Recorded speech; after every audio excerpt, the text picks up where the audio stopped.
Hi, my name is Max Frizzlon, and I'm one of the attorneys here with FrizWoods. I'm making this video to discuss the top 5 most common questions I get for people charged with their first DUI in Maryland. Let's start with the most common one that I receive. Am I going to be able to keep my license? And the answer is, really depends on the facts of your case. Most people who meet with me charged with a DUI in Maryland are Maryland licensed drivers. If you were a Maryland licensed driver and you were arrested for a DUI offense, chances are your license was confiscated. If it wasn't and you produced a breath sample under 0.08, then you can ignore this part of the video and skip to question number 2. If you produced a breath sample between 0.08 and 0.15, you may be eligible for a modification of the suspension of your license to allow you to drive for work, school, and hospital visits.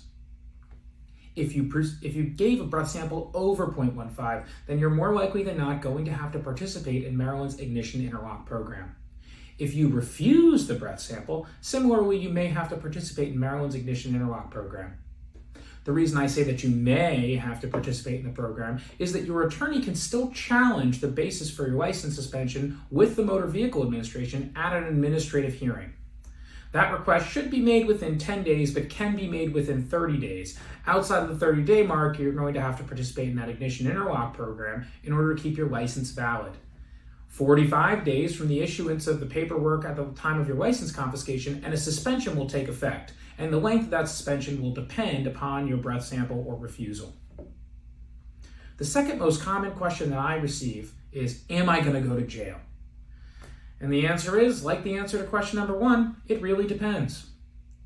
Most people who are charged with their first DUI hire a lawyer and take some mitigating factors ahead of court generally do not receive incarceration, but instead receive a period of supervised probation. The reason I say most people is because there can always be aggravating factors. Some of those include, but are not limited to, an accident that causes injuries to other drivers, injuries to other people on the roadway, really high breath samples, accidents involving physically drinking while driving, presence of large amounts of alcohol, prior criminal records, and additionally just jurisdictional dependent things. The state's attorney's office that prosecutes you may seek jail on first DUI offenders, and the judge presiding over your case may give it. And that's why the answer to this case is, it depends. What is supervised probation? Many people would like to know when they meet with me, if they receive a period of supervised probation, what that could entail. There are general conditions and special conditions. General conditions apply to most supervised probations. Special conditions apply when a judge selects them. General conditions are things like maintain employment or attend school, notify your agent before moving, notify your agent of any charges, don't leave the state without the court's permission, and more. Special conditions could include things like random testing, including urinalysis, could require you to participate in a treatment program or complete treatment program that you're already enrolled in. Judges can add that ignition interlock requirement even if you have a work-restricted license as a part of your probation. What's a probation before judgment? A probation before judgment, or PBJ as lawyers put it, is actually when a judge at the time of finding that you committed some offense by plea or trial strikes that conviction on the record. Has the effect of not transferring the points, the 12 from a DUI or 8 from a DWI, towards your motor vehicle record. Does not, however, make a DUI expungible. So for those people who ask me, is this going to go on my permanent record when they meet with me? The answer is, it could. You have 2 records going on. You have your Motor Vehicle Administration records, and those are shared throughout the state through the Driver's License Compact. And then you have your criminal record.